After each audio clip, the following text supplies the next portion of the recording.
Jadi lur, alun-alun Kota Magelang merupakan landmark atau ikon sekaligus daya tarik wisata di seputaran Kota Magelang. Selain Taman Kyai Langgeng tentunya ya, alun-alun ini memiliki keunikan yang tidak dimiliki alun-alun di kota lain seperti bangunan menara air, patung Diponegoro, hingga taman bunga di salah satu sudut alun-alun.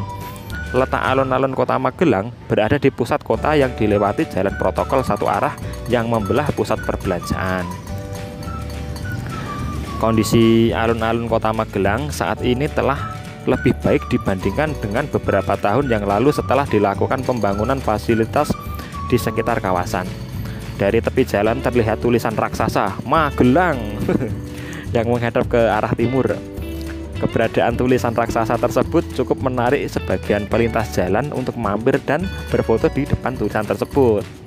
Sudut alun-alun Magelang yang dekat dengan Klenteng Leonghok-byo dibangun sebuah taman lampion bunga untuk memperkuat citra Kota Magelang sebagai kota sejuta bunga. Taman lampion bunga tersebut dibuat melingkar dengan tepian berupa pot tanaman bunga dan di sela-selanya terpasang lampu lampion berbentuk kelopak bunga. Di dalam tanaman tersebut disediakan bangku untuk tempat duduk pengunjung alun-alun.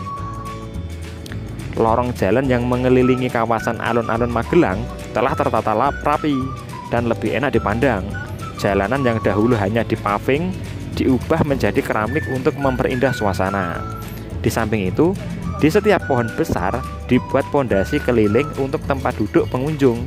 Tidak ketinggalan, tempat sampah ditaruh di beberapa titik untuk memudahkan pengunjung untuk membuang sampah di tempatnya. Monumen patung Diponegoro di alun-alun Magelang yang berdiri dengan gagah tidak jauh dari Taman Lampion Bunga, kondisinya sudah lebih baik daripada sebelumnya. Monumen ini dibangun pada tahun 1977 yang diprakarsai oleh Gubernur Jawa Tengah yang menjabat saat itu bernama Soepardjo Rustam. Tujuan pembangunan monumen ini agar masyarakat Kota Magelang menjiwai kepahlawanan Pangeran Diponegoro.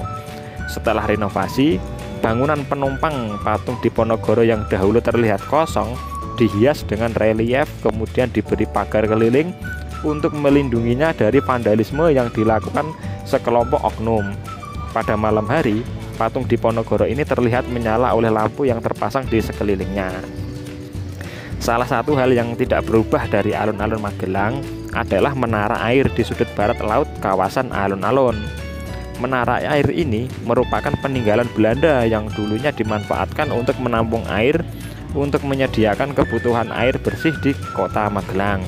Usianya sudah berumur ratusan tahun, namun masih berfungsi dengan baik hingga saat ini. Masyarakat sekitar lebih sering menyebutnya sebagai kompor raksasa karena bentuknya seperti kompor minyak. Menara air peninggalan Belanda masih dimanfaatkan oleh PDAM Kota Magelang untuk menyediakan air bersih di sekitar alun-alun. Sejak Indonesia merdeka, menara air ini menjadi salah satu landmark atau ikon Kota Magelang yang penuh dengan nilai historisnya. Selain mendapatkan hiburan, alun-alun Magelang juga mengingatkan kita tentang toleransi beragama karena alun-alun tersebut dikelilingi oleh tempat ibadah, yaitu Masjid Agung Magelang, Gereja Protestan Indonesia bagian Barat, Klenteng Leonghok-byo, dan Gereja Santo Ignatius.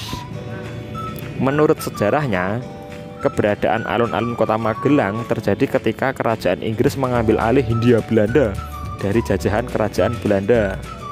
Pada tahun 1812, Sir Thomas Raffles mengangkat Mas Ngabei Danuningrat, bener lah aku ngomong mau, menjadi Bupati pertama Magelang dengan gelar Adipati Danuningrat pertama 1.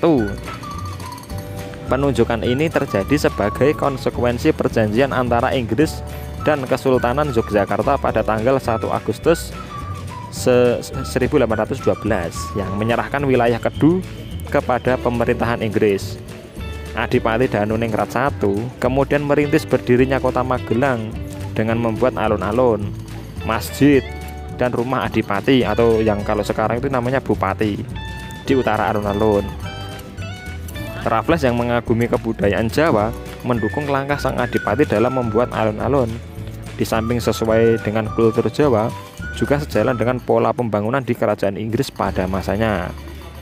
Dalam peradaban Jawa, rumah kediaman penguasa atau keraton selalu dilengkapi dengan sebidang alun-alun yang melambangkan konsep ketuhanan, atau dalam ruang kosong ada kehidupan yang dilambangkan dengan pohon beringin.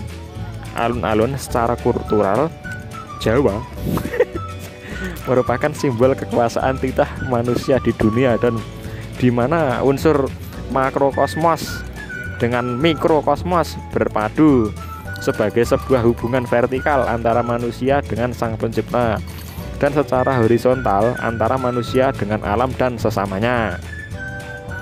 Setelah Hindia Belanda kembali ke pangkuan kerajaan Belanda pada tahun 1813, Magelang secara otomatis juga menjadi daerah kolonial Belanda lagi. Sejak itu, Belanda mulai mengembangkan Magelang menjadi kota yang maju dengan mendirikan sejumlah gedung di sekitar alun-alun tersebut, seperti GPIB, Kelenteng Lionghok Bio, Gereja Santo Ignatius, kantor pos, menara air, dan lain-lain. Dari sinilah pembangunan berbagai infrastruktur terus berkembang pesat pada masanya.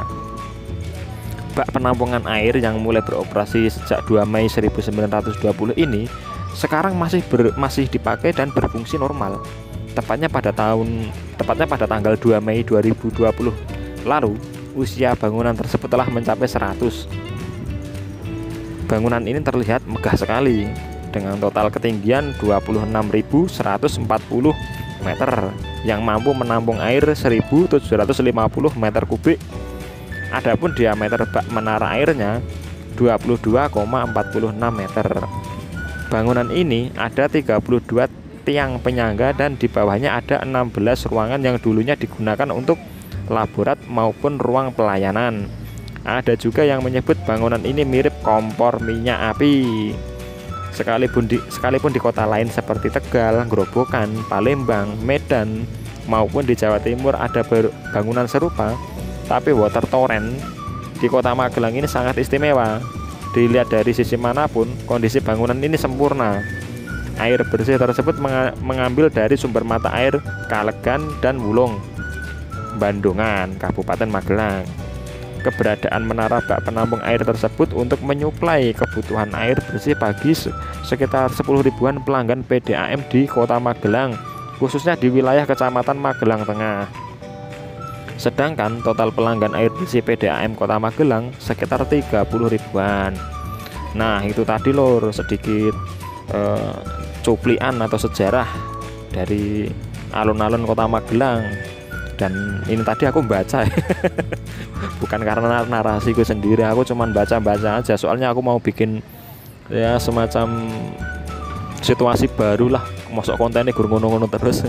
Semoga saja dengan konten yang kali ini dapat menghibur ya lur ya. Mohon ya lur ya kritik dan sarannya apabila ada yang cocok dengan konten-konten seperti ini. Tapi kalau misalnya nggak ada yang cocok ya udah tetap aja komen lur. Komen dari dulur-dulurku kabeh sangat berharga bagi perkembangan channel Gigi Story lur. Ya udah ya lur ya. Dari Gigi Story tak cukupkan dulu sampai sekian. Dan selamat malam. Assalamualaikum warahmatullahi wabarakatuh. Videonya dibuat sore hari soalnya nih.